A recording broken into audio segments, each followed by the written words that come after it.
لیتے ہیں۔ سرکار غوث پاک رضی اللہ تعالیٰ عنہ کی اس صفت کو میں بیان کروں تو یہ بغلیں جھانکیں گے۔ ابھی غوث پاک نے سب سے بڑا کردار کیا کیا جانتے ہیں آپ؟ لوگ کہتے ہیں خانقاہی ماحول قائم کرنا ہے، اللہ اللہ کرو، تسبیح لو، دلوں کی صفائی کرو، سب صحیح ہے، لیکن غوث پاک نے تقریباً 25 سال صرف جہاد پر بیان کیا ہے، صرف جہاد پر۔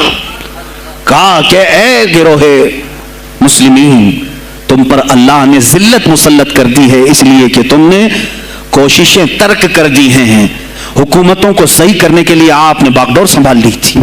غوث پاک جب بیان کرتے منبر سے تو وقت کا جو تخت تھا وہ بھی ہلنے لگ جاتا تھا۔ خلیفہ مستنجد باللہ اس زمانے کا خلیفہ ہے اور تنگ آ گیا غوث پاک کے پاس جب وہ بیان کرتے اور ان کی عیاشیاں کھول کھول کر کے ذکر کرتے تو لوگوں میں اب احساس جاگنے لگا، کوئی تو اللہ والا آیا ہے جو نظام خداوندی قائم کرنے کی بات کر رہا ہے، نظام مصطفیٰ قائم کرنے کی بات کر رہا ہے۔ بغداد کی یہ حالات جب ہونے لگے میرے عزیزو، سلطان الاولیاء غوث پاک کی ہی شہ پر جانتے ہیں صلاح الدین ایوبی جیسا ایک مرد مجاہد پیدا ہوا ہے۔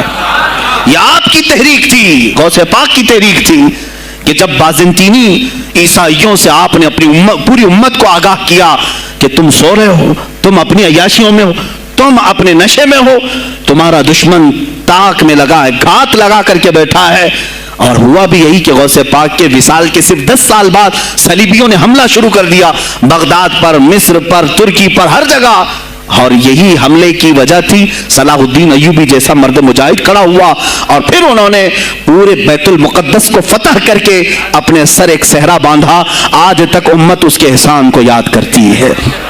میرے عزیزو، غوث پاک کے زمانے کے ہیں صلاح الدین ایوبی۔ اتنا ہی نہیں، آپ ہی کی تحریک تھی، غوث پاک کی تحریک تھی کہ تم جوانوں کو تیار کرو، تمہاری زندگی عیاشی کے لیے نہیں، اللہ کا نظام قائم کرنے کے لیے ہے۔